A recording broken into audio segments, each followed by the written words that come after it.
All right, St. Louis. As I said earlier, I'm heading back to Florida. I had a wonderful time there in the Loop. I want you to buckle your seatbelts for a while, St. Louis. I mean, about 4, 5, 10, 15 minutes or so. We're going to school. The reason we're going to school, St. Louis, we've been living deception. And it's time for us to now come to the realization of what is actually going on. It's very difficult to come to the conclusion that you're following deception. And the reason you can't understand that you're following deception is because your mind is moving too slow. In other words, you can't catch the truth, so the deception keeps you in the past. I want you to think for a second. Think about past and future. The reason we're looking at the future in the direction of the arrow of time clockwise is because our mind is moving very slow. In other words, in order to reach the speed of light, you need 186,000 seconds per hour. That's a lot of speed. However, the mind hasn't evolved enough to reach that level of power. So as a result, it's moving relatively slow, so it can't do nothing but go clockwise. And as a result, time has been formed. So based upon it going clockwise, the wrong way, due to the fact that it can't reach the speed of light, 300,000 kilometers, it believes that it's going the right way, which is towards the past. In order for us to understand the future, we have to reach the speed of light. Most believe that it's impossible because those that believe have not the ability to reach. So as a result, the theories and the different equations that they're coming up with, such as quantum physics and Newtonian physics, are only capable of understanding at the level of their mind. So as a result of their mind being undeveloped, they're not going to know that it's possible, but it's only possible with a developed mind. The Bible says, be ye transformed by the renewing of your mind and seek ye first the kingdom, which is the perfect mind. We've been living in darkness for too long. And the reason we're living in darkness is because we're moving too slow.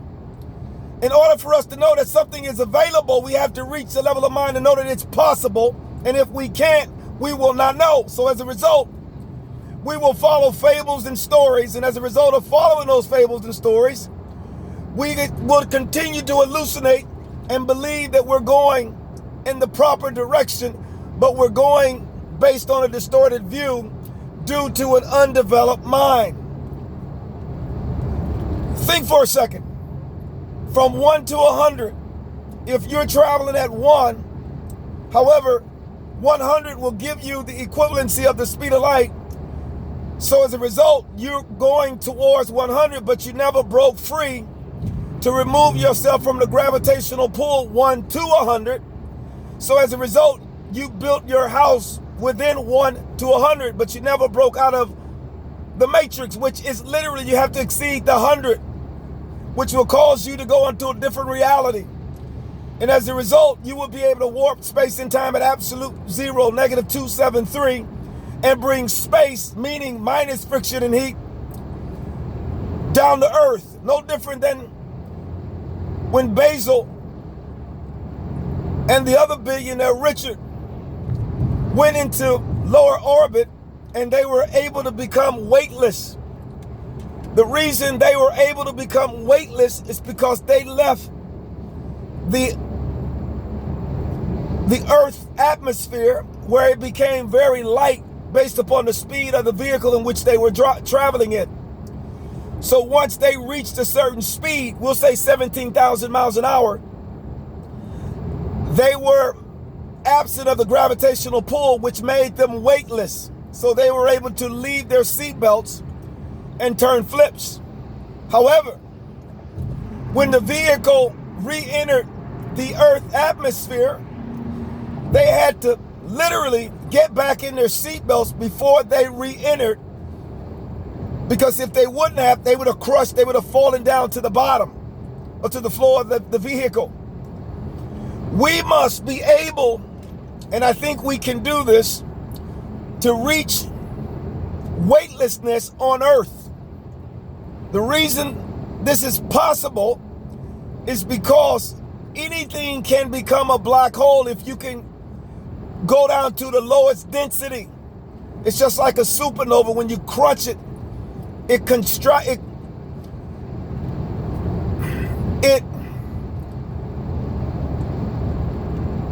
basically contract inward, and as a result of the contracting, it's removing itself from the gravitational pull and subsequently warp space and time. We're trapped in space and time, and the reason we are is because we haven't evolved in mind. The mind has the ability to reach the speed of light. Energy equals mass at the speed. Once you reach the speed, you will no longer be in the gravitational pull in which the masses have been in since the beginning of creation. Many believe that they know who God is. You have not a clue who God is. God is a perfect sound above every sound, Alpha and Omega. God is what must take place, or that sound, when you reach a higher level of awareness and or speed via mind, prefrontal cortex, hippocampus, and amygdala. And as a result, you're now going down to the subatomic level, and you're able to crunch the numbers, able to magnify what you see by 4 to 5 billion times, and as a result, you have left space and time. Once you leave space and time, the viruses, the diseases, the murder, the rape, the pillage, the wars have no more control over you because you're in a different realm, different reality. We formulated false doctrine, false religion. That's one of the reasons we're fighting against Christians and Muslims and Buddhists and Hindus. Darkness has created so it can literally conquer and divide. As a result of the division, it can conquer. No different than race. If darkness can allow you to be enemies of each other before reaching your perfect state, you will continue to be enemies because you hadn't yet reached your perfect state.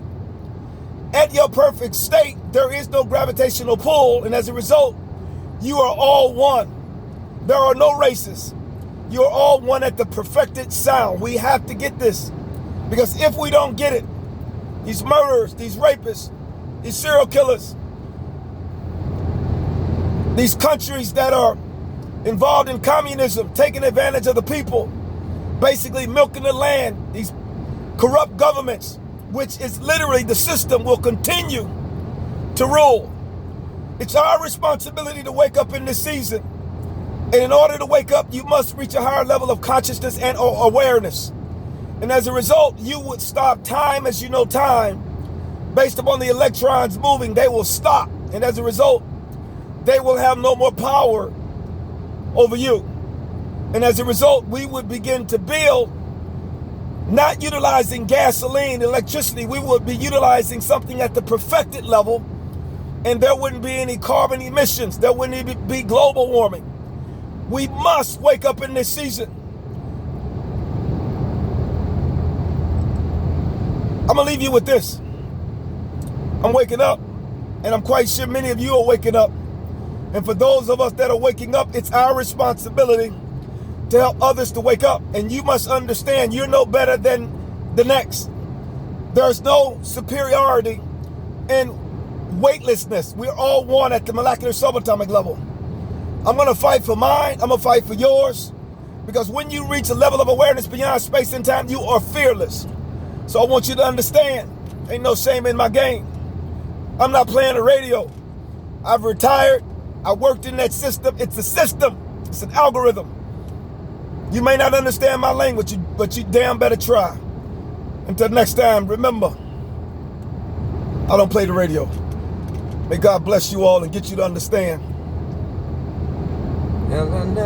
It's showtime. I'm fighting for mine. And I'm fighting for yours. We will climb one mountain and we will find another one and climb it. But we will damn not go back. We're going forward. So keep your hand on the plow. And if you look back, you're not fit to take that mountain. God bless.